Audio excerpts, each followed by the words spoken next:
So, who here owns a dog? You can see both do. I live in the same house because you are my parents, so I own dogs too. And let me say it's an enjoyable experience, more or less. Did you know that according to the ASPCA, 62% of homes in America are dog owners? No. Did you also not know that 78.2 million dogs are owned in the United States? That's not counting strays and wolves and other wild dogs like that. Probably hyenas. As I said, I live in the same house. I have dogs. We've owned previous dogs. Now, dogs are owned for various reasons. There are different aspects to dog ownership. There's fun. There's sometimes assistance. There's trouble. You know, dogs can get in some trouble sometimes, and there's a bit of sadness involved. Now, one of the therapeutical aspects of dogs would be if somebody has depression or is suicidal.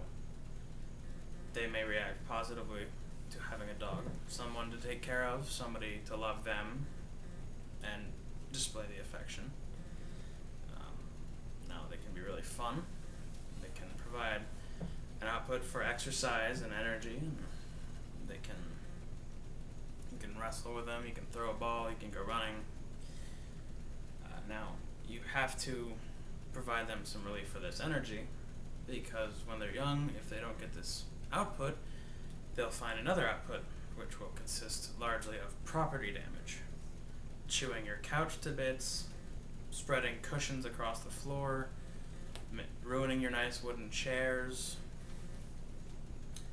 peeing on the resulting mess occasionally is a problem.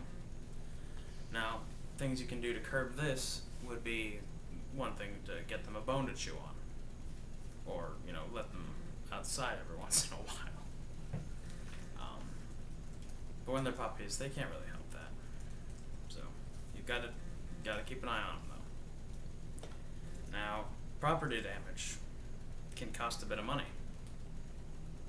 It's not always a small bit of money, like it would be to get the carpet cleaned. Sometimes it's a lot of money, like to replace the couch, or I don't think filling in a hole would cost all that much. You just need a shovel. But some of the costs of dog ownership involve vet trips, which are needed, unfortunately, often. Dogs get sick, be it something they ate or something they caught running around outside. Now, veterinary prices vary by region, but on average last year, according to the USA Today, owners spent about $505 on average, just yearly, not per trip.